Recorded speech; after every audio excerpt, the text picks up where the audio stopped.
Hola, hola, muy buenos días. Mi nombre es Yunuen Gómez Paredes y tendré el gusto de acompañarlos en esta materia de Fundamentos del Derecho. Voy a dar inicio porque, bueno, ya me conecté un poco tarde, espero que más adelante puedan integrarse conmigo y solamente contamos con 60 minutos. Quisiera, pues, dar prioridad a los temas para que ustedes puedan ver después la grabación y si hay alguna duda o alguna pregunta, pues trate de solventarla aquí, ¿sale? Bien, vamos a comenzar con lo que es la introducción al estudio del derecho. Aquí en esta unidad, pues bueno, primero tenemos que justificar este concepto de derecho. ¿Qué es el derecho? ¿Para qué tanto nos sirve o nos es útil prácticamente esta parte del derecho? Principalmente, pues que desde que los hombres viven en sociedad, han aprendido a pues llevar a cabo ciertas leyes políticas que han visto nacer el día de hoy, pues mañana mueren, cambian por alguna decisión los gobernantes y bueno, esas leyes pues van quedando marcadas y van rigiendo precisamente cómo debe de comportarse el hombre en sociedad, ¿no? Cómo debe de ser esta forma de comportarse, estas sanciones que puede haber si están incurriendo en alguna cosa que está fuera de lo normal o que está haciendo en alguna cuestión ilícita. Dada esta situación, pues bueno, hay infinidad de culturas en cuanto al tema jurídico que han tenido o han ido acumulando, perdón, ciertos antecedentes respecto a esta parte del derecho. Ahora bien, pues, este es el preámbulo, ¿no? Que siempre se ha buscado precisamente que el hombre cuente con esta parte de la seguridad jurídica. Ahora bien, ¿qué serán las normas jurídicas? Pues las normas jurídicas serán los mandatos, las reglas, las prescripciones emanadas de una autoridad legal o judicial, va a asignar deberes, va a conferir derechos y va a imponer sanciones a los individuos que viven dentro de una sociedad, otorgándoles un marco común por el cual van a juzgar sus acciones, o sea, por el cual van a ejercer la justicia. Las normas jurídicas se clasifican en heterónomas, en coercibles y también en normas jurídicas bilaterales, por supuesto. Esto lo tienen también dentro de su material. Ahora, vamos a empatar un poquito esta parte de las normas jurídicas con el derecho. ¿Qué será el derecho? El derecho entonces ya vimos que es necesario, ¿por qué? Porque pues bueno, tiene que surgir para que se pueda dar una convivencia sana dentro de una sociedad. Deben de existir normas, ya vimos que son esas normas jurídicas, pero también hay una parte que es el derecho. Ese derecho van a ser el conjunto de normas jurídicas que precisamente van a imponer deberes y van a conferir facultades para poder establecer precisamente las bases que les decía yo hace un momento de esa convivencia social, perdón, y cuya finalidad es dotar a todos los miembros de la sociedad de seguridad, de certeza, de igualdad, de libertad y de justicia. ¿Sí? Para que pueda existir entonces el derecho, debe de haber ciertas características.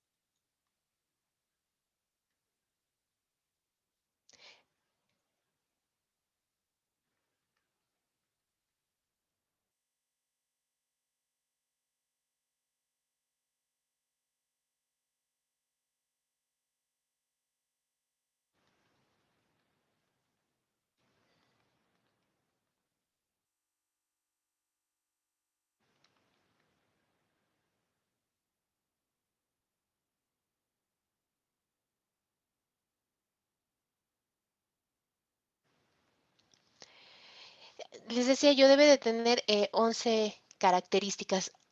Dentro de su material tienen menos características, pero bueno, esto lo encontré dentro de una investigación en Internet, en donde ahora establece que son 11 características. Miren, tiene la característica de normatividad, de bilateralidad, coercibilidad, heteronomía, ajá, hasta ahí estamos cubriendo las de las normas jurídicas, pero ahora vamos a continuar. También tiene la característica de Estado de Derecho, de pretensión de inviolabilidad, de sistema de ordenamiento jurídico, de fuentes del derecho, de interpretación jurídica, división y sobre todo de justicia digital. Ahí le puse un asterisco porque, bueno, a raíz de todas las situaciones que estamos viviendo hoy en día y esta facultad de la tecnología también que se tiene, pues hay muchos procedimientos que ya se hacen por medio de por medio digital, vamos, que ya no es necesario hacerlo de manera presencial. Entonces, bueno, también debe de haber ciertas cuestiones en donde debe de verificarse o de revisarse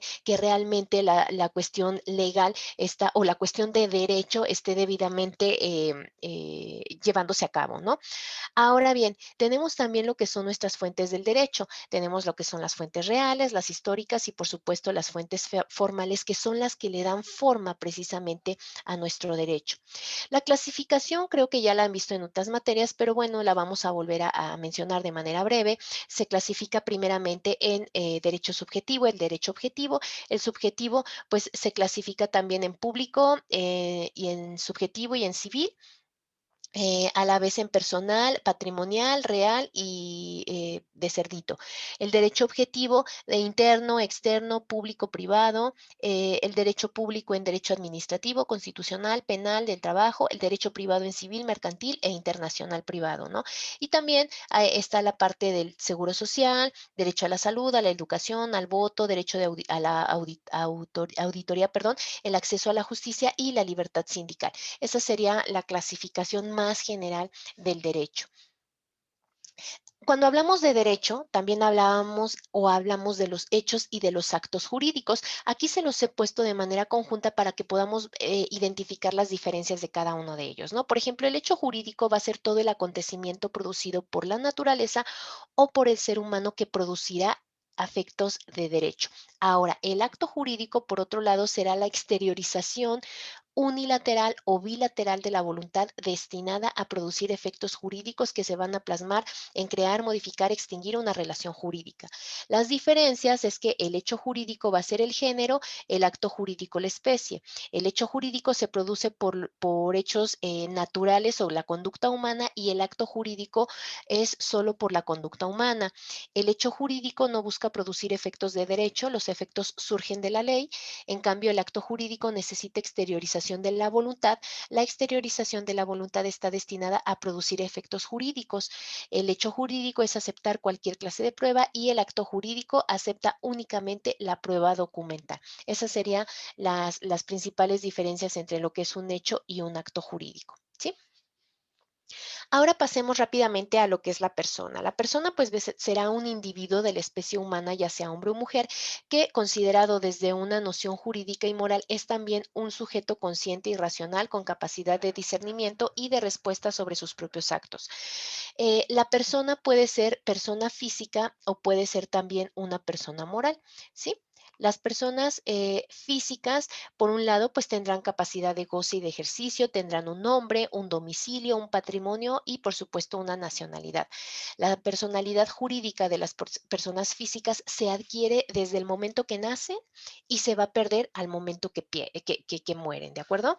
Ahora, las personas morales, pues tendrán también capacidad de goce, tendrán patrimonio, denominación social, domicilio y nacionalidad. La personalidad jurídica de las personas morales se va a adquirir desde el momento, perdón, en que se constituyen, en que se integran, ya sea una empresa pública o una entidad privada, ¿no? Se va a perder por medio de la liquidación, de la disolución, de la quiebra, de que se extinga, de que a lo mejor ya no deje de existir si estamos hablando de una dependencia gubernamental, ¿no? Entonces, estas serían las cuestiones por las cuales la, persona jurídica o moral, que es una figura ficticia, vamos a llamarlo así, porque es un conjunto de personas físicas. Ellas serán quienes responderán de manera individual por esa persona moral hasta donde sus limitaciones le permitan, ¿de acuerdo? Ahora, también tenemos por otro lado lo que son estos conceptos importantes de propiedad, de posesión, prescripción y copropiedad. La propiedad pues será el poder directo e inmediato sobre un objeto o bien, por la que se atribuye a su titular la capacidad de disponer del mismo sin más limitaciones que las que imponga la ley. La posesión es un poder que las personas tienen sobre un bien o derecho y en virtud del cual pueden ejecutar actos materiales sobre los mismos. La prescripción es un medio de adquirir bienes o de liberarse de obligaciones mediante el transcurso de cierto tiempo y bajo las condiciones establecidas por ley. Copropiedad es cuando una cosa o un derecho pertenecen pro indiviso a varias personas. Hay diferentes formas de adquirir la propiedad, que pueden ser a título universal, a título particular, primitivas derivadas, a título oneroso, a título gratuito, por adjudicación, por accesión, por ocupación y por prescripción adquisitiva, ¿sí? Aquí dentro de su material, bueno, si mal no recuerdo, en lo que son dos productos se les pide precisamente definiciones de lo que es propiedad, eh, copropiedad, prescripción y posesión, y en algunas y en otras se les pide esta parte de las formas de adquirir la propiedad. De hecho, pues bueno, es una materia 100% práctica, entonces se les preguntan más que nada definiciones, conceptos, ir ligando toda esta información que nosotros estamos comentando el día de hoy, ¿no? Por otro lado, vamos a hablar también de las obligaciones. Las obligaciones serán todo aquello que la persona está forzada a hacer. Para que exista una obligación debe de contar con tres elementos, lo que es el sujeto, eh, eh, quiero mostrar, bueno, lo que es el sujeto, lo que es el objeto y lo que es el vínculo de las obligaciones, ¿sí? Debe de haber un sujeto que será pues una persona física o moral que será quien realice la actividad de dar, hacer o no hacer. Aquí está ya el vínculo. Ujú. Tiene que hacerlo para con otra persona. Es por ello que hablamos de una obligación. Está forzada a hacer, no sé, por ejemplo, se me ocurre en el caso de una pensión alimenticia, estos dos sujetos estuvieron casados en algún momento, se divorcian. Este es el pater familias quien tendrá la obligación de dar. Ajá, una pensión o de brindar una pensión alimenticia. Lo puede hacer o no hacer y bueno, aquí es donde se da este vínculo de esa obligación. Em, bueno, nuestras obligaciones también tienen una clasificación según el objeto, el sujeto, perdón, el objeto y la naturaleza del vínculo. Según el sujeto se clasifican en sujeto variable, ambulatorias o proper rem, en obligaciones correales o solidarias y mancomunadas. Según el objeto, de género, especie, alternativas, facultativas, divisibles e indivisibles. Y según la naturaleza del vínculo, en civiles y naturales, civiles y onerosas, strictos iurius, bonae fidei, unilaterales y sinalagmáticas. Estas fuentes también, perdón, estas obligaciones también tendrán ciertas fuentes. Es decir, la fuente recordemos que es algo de donde emana. Otra cosa, ¿no? Esa es una fuente de donde emana algo. Por ejemplo, la fuente de agua, de ahí emana el agua. La fuente de derecho es de donde emana el derecho y la fuente de las obligaciones será de donde emanen las obligaciones. Y las fuentes de las obligaciones son el contrato, el pago de lo indebido, la gestión de negocios, el enriquecimiento sin causa y el hecho ilícito. Cada una de ellas tiene sus propias particularidades. El contrato, por ejemplo, pues producirá obligaciones porque tanto acreedor como deudor han manifestado su voluntad de contratar. El pago de lo indebido, este se presenta cuando una persona, ya sea el deudor, paga a quien no es su acreedor. La ley obliga a aquel que ha recibido el pago, aquel que ha recibido el pago tiene la obligación de repetirlo. La gestión de negocios consiste en la obligación que adquiere aquel que sin estar obligado asume la gestión de negocios ajenos, de continuar la gestión comenzada y de llevarla al término hasta que el dueño se halle en estado de proveer a sí mismo a ellas, debiendo también someterse a las consecuencias del negocio. El enriquecimiento sin causa se dan ciertos supuestos en donde todo aquel que se enriquece sin justa causa a expensas de otro está obligado a indemnizar dentro de los límites de su propio enriquecimiento. Y el hecho ilícito en el cual se agrupan las obligaciones provenientes del daño causado con intención por el agente a la persona o al patrimonio de esa víctima. ¿Ok? Eh, ¿Cuáles son los efectos de las obligaciones? Son efectos de las obligaciones las consecuencias que por cumplimiento o incumplimiento del deudor traen al acreedor, las consecuencias del incumplimiento de las obligaciones. El incumplimiento de las obligaciones tiene diversas consecuencias. Si el deudor no cumple con la obligación, se va a producir el estado de mora, que es la situación jurídica en la que se encuentra este cuando apercibido por el acreedor para que cumpla, no lo hace en el tiempo señalado para ello. ¿Se pueden extinguir las obligaciones? Sí, sí se pueden extinguir las obligaciones, ya sea por medio del pago, por dación de pago, por novación, por compensación o por confusión. Ujú. También esto lo tienen dentro de su material. Ahora, el contrato. ¿Qué es el contrato? Pues será la convención de voluntades entre dos o más personas para crear, transferir, modificar o extinguir las obligaciones. ¿Cómo se clasifican? Pues bueno, el contrato debe de tener elementos de existencia y elementos de validez. Los elementos de la existencia son el consentimiento y el objeto. Los elementos de validez son la capacidad de las partes, la ausencia de vicios en el consentimiento, que es lícito en el objeto, y la forma de consentimiento o licitud en el objeto. Tengo también una diferencia, o 6 diferencias más bien, en este slide les presento, entre lo que sería el contrato y el convenio. Regularmente llegan a confundirse estos conceptos ahora que estamos viendo estas definiciones, pero bueno, para que nos quede más claro, el contrato va a crear y va a transmitir. Ajá, eso es lo que va a ser un contrato de arrendamiento, un contrato de compraventa, etcétera, etcétera. Un convenio es el que va a modificar y va a extinguir. Ahora, vamos a verlos. El contrato va a ser el consentimiento entre dos o más partes involucradas que deben marcarse legalmente para concretarse. El convenio va a ser un acuerdo entre las partes respecto a un tema en un contexto que no requiere legalidad. Por ejemplo, un convenio podría ser, sigamos con el tema de la pensión alimenticia, que ahorita estoy muy en este tema, muy involucrada por alguna situación que estoy apoyando en esa asesoría. Hay un caballero que, bueno, está brindando una pensión alimenticia o brindaba una pensión alimenticia. Uno de sus hijos, el mayor, ya cumplió los 18 años, de tal suerte que, bueno, él y su expareja pues tienen un roce, como siempre, ¿no? Hay ahí algún conflicto que todavía no han podido superar y, bueno, tienen ese conflicto, esa fricción en donde para no hacerles tanto el cuento largo y aterrizar a lo que quiero llegar al convenio, resulta que el papá habló directamente con el hijo para decirle, oye, ¿sabes qué? Mira, pues no tengo ya para darte pensión, según la ley, pues yo tendría que quitarte ya esa pensión, ya no te daría nada, pero lo que yo quiero es que tú me hagas favor de renunciar, porque recuerden que si el hijo cumple 18 años, pero va a continuar en sus estudios, pues tendrá la obligación el padre de seguirle brindando la pensión. Entonces él dice, ¿sabes qué, hijo? Mejor tú ya cumpliste los 18 años, tú quieres estudiar, yo te apoyo a ti. Ya no le quiero dar el dinero a tu mamá, quiero dártelo a ti.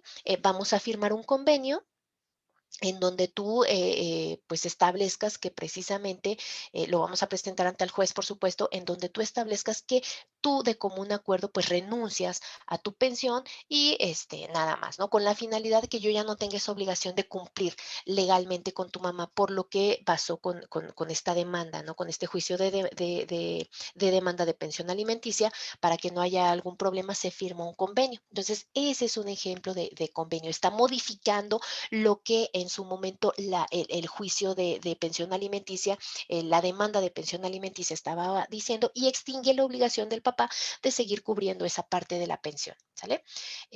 Bien, continuamos. El contrato será por escrito, el convenio puede ser oral o escrito, el contrato incluye un soporte legal, el convenio basta con la aceptación de las partes. Para darle un poco de soporte en el caso que les estoy comentando, bueno, si se presentó para que no haya algún problema, ¿no? Más adelante. El contrato es vinculante y se encuentra sujeto a la legislación. El convenio no crea ningún tipo de compromiso legal. El contrato generalmente se realiza en los negocios y en el ambiente laboral. El convenio normalmente se da en un contexto social o familiar y en el ámbito educacional. ¿Sale? El contrato también debe de ser de aceptación mutua dentro del marco legal para que tenga validez, y el convenio solamente necesita que la aceptación mutua para que esto sea válido. Entonces, podríamos decir que el convenio es como un acuerdo, ¿no? Ese acuerdo precisamente entre las partes, ese acuerdo voluntario, pero no necesariamente requiere darle esa legalidad. En determinado momento es vamos a llamarlo así, un acuerdo de bigote, ¿no? De caballeros, en donde así quedó ese convenio que les comenté a manera de ejemplo, y bueno, no hay ninguna situación legal en esta situación.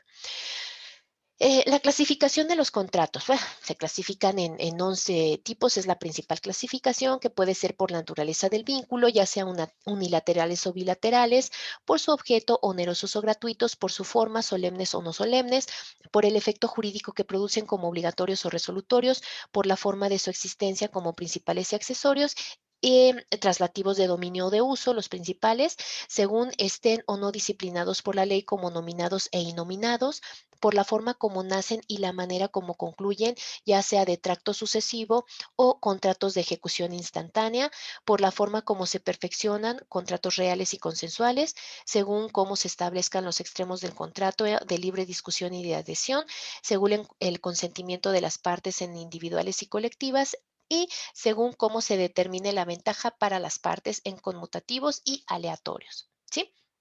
Esa sería la clasificación. Ahora, ¿se pueden extinguir los contratos? Sí, también los contratos se pueden extinguir a través de la nulidad y anulabilidad, a través del mutuo disenso o desistimiento mutuo, de la rescisión, de la resolución y del cumplimiento.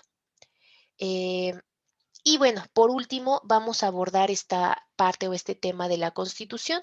La Constitución, como ustedes saben, pues es nuestra norma suprema. Yo creo que es la principal fuente del derecho, la básica fuente del derecho.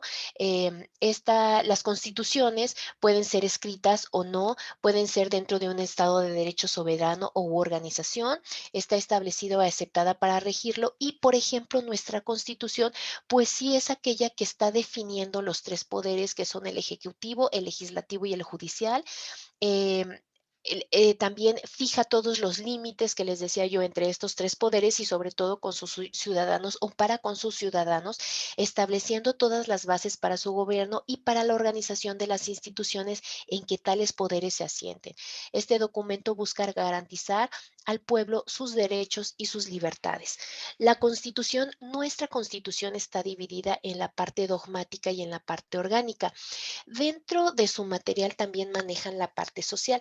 Para mí la social se integraría dentro de la parte orgánica. ¿Por qué? Porque lo social es todo aquello que brinda ya la seguridad social y demás a las personas, pero tiene que emanar de alguna entidad o de alguna dependencia gubernamental, vamos a decirlo así, del Estado. Entonces, por ello, yo lo vinculo con la orgánica, pero para no disparar tanto de lo que tienen ustedes en su material, bueno, aquí lo incluí, ¿no? A modo externo, pero lo incluí también en esta clasificación que se les maneja. Ahora, dentro de la parte de la primera parte, que sería la parte dogmática, también tenemos que hablar que nuestra Constitución tiene las garantías individuales. Esas garantías individuales que son ahora nuestros derechos humanos, que ya también a raíz de este auge que se ha dado a los derechos humanos y esta formalidad que como tal se les ha brindado, bueno, han dejado como tal de ser nombradas garantías individuales y ya forman parte de esos derechos humanos que están contemplados dentro del artículo 1 al 24 constitucionales y bueno, podemos incluir también el 27, 28, el 107 y el 123, ahorita comentamos por qué. Pero estas garantías individuales ahora ya las estamos nombrando derechos humanos, ¿sale? Pero viéndolas como tal o entendiéndolas como tal, pues tenemos las garantías de igualdad, la garantía de libertad, las garantías de propiedad, las de seguridad jurídica, perdón, y por supuesto seguridad social. Es medular e importante que nosotros conozcamos pues todas y cada uno de los artículos, por lo menos de los primeros 29 artículos que integran nuestra Constitución, en donde nos hablan, bueno, de esa libertad de dedicarse a la profesión, industria, comercio que más le acomode, a esa derecho de poder obtener lo que sería la educación, ese derecho a la educación, ese derecho también a que los pueblos indígenas pues también forman parte de nuestra cultura, ¿no? Y que tendrán que también recibir o percibir esa educación con su idioma, con su lenguaje, pero tendrán que recibirla, ¿no? También esta parte de esta garantía social en donde se brinda precisamente la seguridad social. Ahí se establece ya la creación de lo que es el Instituto Mexicano del Seguro Social para poder apoyar en toda esta cuestión de salud a las personas. Entonces, ya analizando, investigando, lanzándose un clavado a cada uno de estos artículos, son importantísimos. Nos habla también de cuál es la extensión territorial dentro de del 27, ¿no? Y bueno, podríamos llevarnos aquí toda la clase porque son de verdad importantes cada uno de estos artículos, pero lo que más nos atañe es poder clasificarlos en estas garantías y aterrizarlos, sobre todo, muy importante, por favor, no se les olvide, ya no son nombradas como tal garantías individuales, sino que son parte de los derechos humanos. ¿Por qué? Porque, bueno, es lo que se ha ahora vinculado dentro de nuestra Constitución como tal para poder tener esa apertura a nivel mundial gracias a esta globalización y poder incluirnos como que también estamos conteniendo los derechos humanos que ya no son tanto conocidos como garantías individuales, las tenemos, las usamos como sinónimos, pero repito, principalmente son derechos humanos o se conocen como derechos humanos. Y todo esto viene porque, bueno, vamos a hablar ahora del derecho administrativo, que será todo el conjunto de normas jurídicas que van a estudiar la organización del Estado y de la actividad administrativa. Un acto administrativo va a ser la declaración de voluntad o la manifestación del Poder Ejecutivo y de todos sus órganos que le ayudan para realizar la función de la administración pública con naturaleza discrecional o reglamentada, perdón, para prestar con eficiencia específica o generalizada obligaciones, atribuciones, facultades o actuaciones jurídicas siempre de naturaleza administrativa. Tiene una clasificación, estos actos jurídicos, por supuesto, Gavino Fraga, que es el autor que ustedes manejan en su plataforma, pues nos lo clasifica por su naturaleza, por su atención en las voluntades, por la relación existente de la voluntad creadora del acto con la norma, en cuanto a la relación geográfica o radio de acción, de finalidad en procedimiento y preliminares antes de ejecutar un acto y en razón de su contenido. ¿De acuerdo?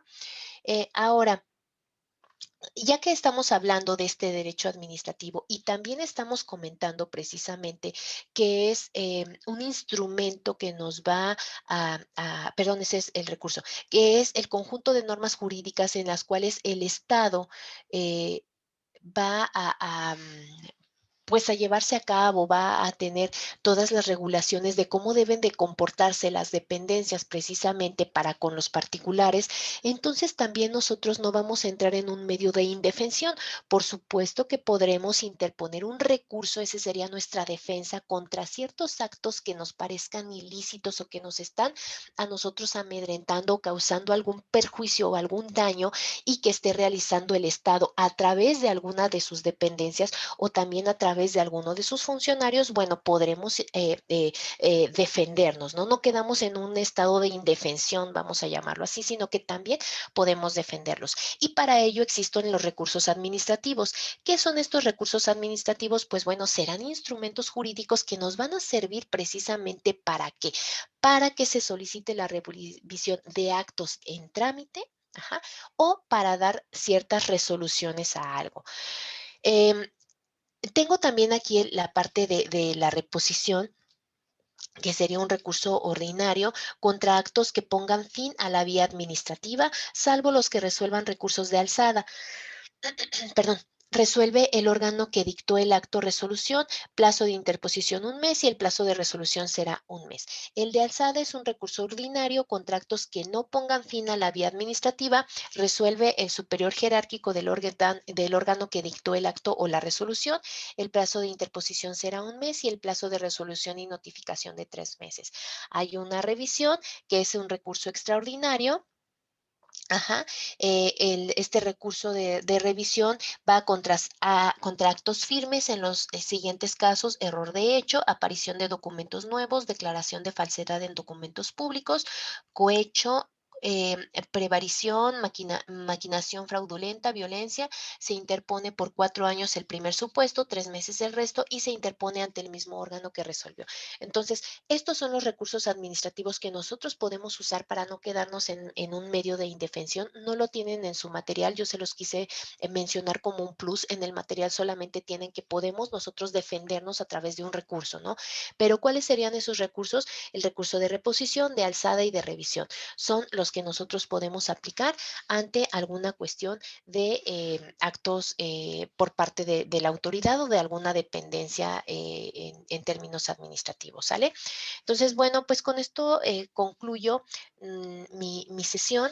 Espero que este material les sea de utilidad. Ya posteriormente podrán ustedes accesar a la grabación. Espero en verdad que puedan, que tengan la oportunidad de verlo. Probablemente me fui muy rápido, perdón, pero quería abarcar todos los temas y no quedarme de lado en ninguno de ellos. Y sobre todo, bueno, pues espero repito, que les sirva. Hay varios puntos finos que tocan, sobre todo enfocados a lo que son sus productos que van a realizar en esta materia. Me reitero a sus órdenes. Mi nombre es Yunuen Gómez Paredes. Estaré pendiente de cualquier mensaje, de cualquier envío que ustedes puedan hacerme para cualquier consulta que tengan y por supuesto pues poderlos apoyar en todas sus dudas, ¿de acuerdo? Pues bueno, les envío un abrazo, bienvenidos a la materia, les deseo mucho éxito y todavía nos quedan 3 semanas para finalizar, entonces estoy segura de que podrán realizarlo. Ya 2, 3 compañeros han concluido todos sus productos, pero bueno, si hay algún otro comentario o actividad, yo estaré pendiente de ustedes. Que tengan un maravilloso inicio de semana, bueno, fin de semana ya casi y hasta pronto.